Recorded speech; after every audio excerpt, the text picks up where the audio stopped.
from Florida's 17th Congressional District. Good to have our friend Congressman Greg Steube back with us. Congressman, hope you're doing well today. Yeah, thanks for having me. You know, I'm just was really marveling at that interview. It was just a free-form conversation, and what I came away with was President Trump's a smart guy who's able to talk in depth about a lot of issues without a single note in front of him.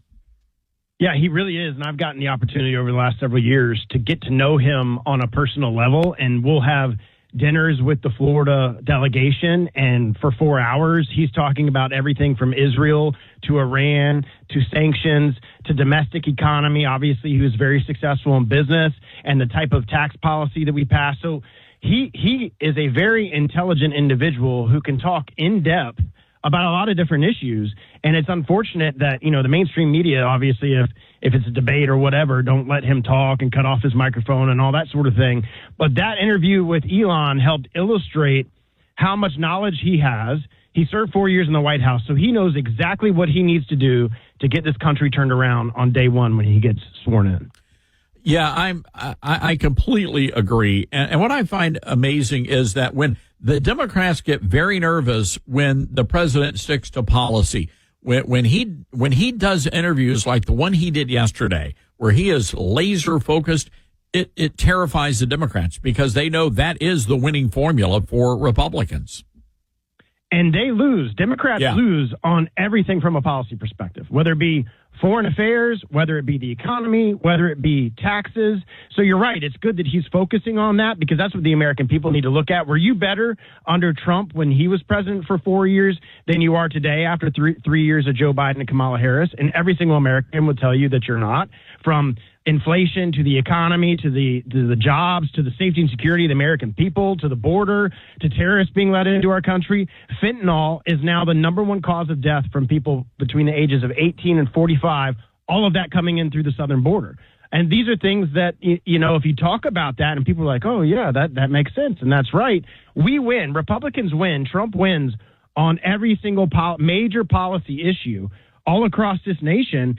We just got to get that word out, you know, that it's tough to get to that, you know, suburban moderate female or independent voter, because if they're watching mainstream media, they're getting fed a bag of lies from the mainstream media about Trump and about what is actually going on and who Kamala really is. They're trying to hide what her real record is on all of these issues because of that. We got word yesterday that President Trump's campaign office had been broken into in Virginia.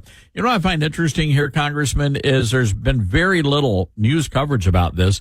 I seem to recall the last time a campaign office got broken into, back in the 1970s, it became major international news. That was when the burglars broke into the Democrat headquarters. How big of a deal is this? Should we be concerned about this break-in?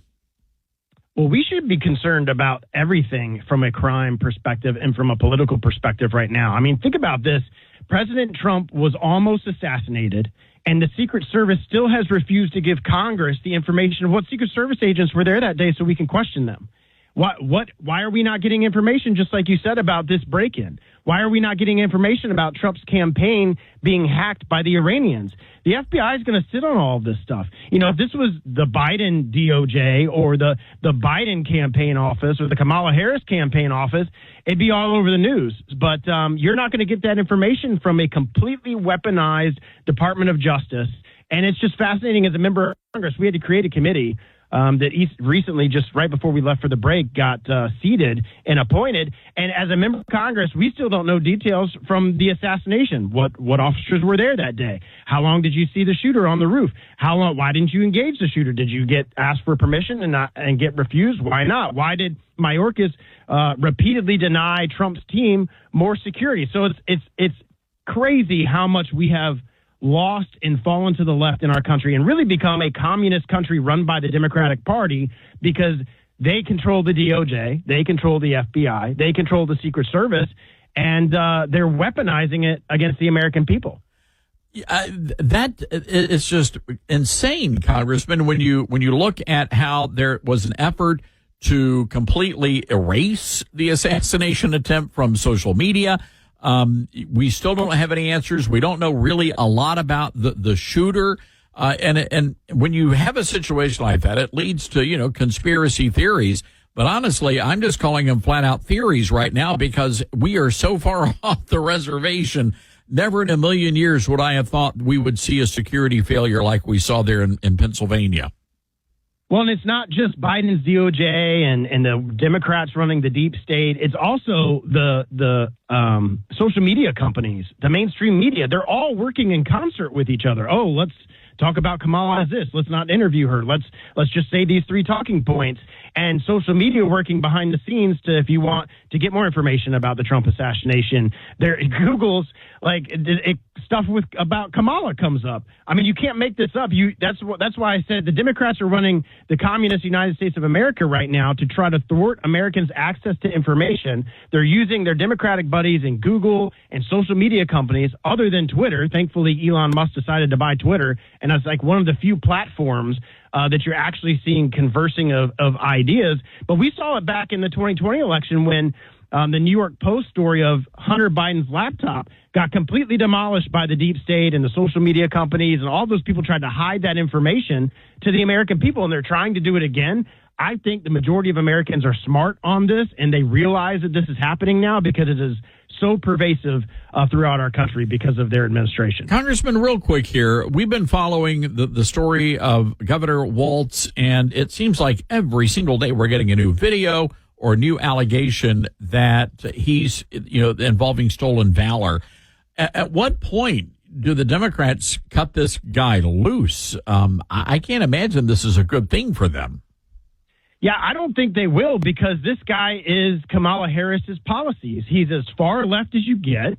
She's as far left as you get. She is the most liberal person when she was in the Senate. She's the most liberal person to run for president. And because the Democrats have fallen so far to the left and are run by the progressive wing of the Hamas wing of their party, they couldn't get a Jewish guy from Pennsylvania to be the VP, so they picked this guy because he's very pro-leftist progressive policies. So I don't know if they can, but the more that the Americans find out about Kamala Harris's real record and his real record, I mean, this guy said that he went to war with weapons of war, and he actually avoided trying to deploy and resigned so he didn't have to deploy and never stepped foot on the battlefield. And every American who served like myself and served in a deployed environment like myself should be wholly offended by that.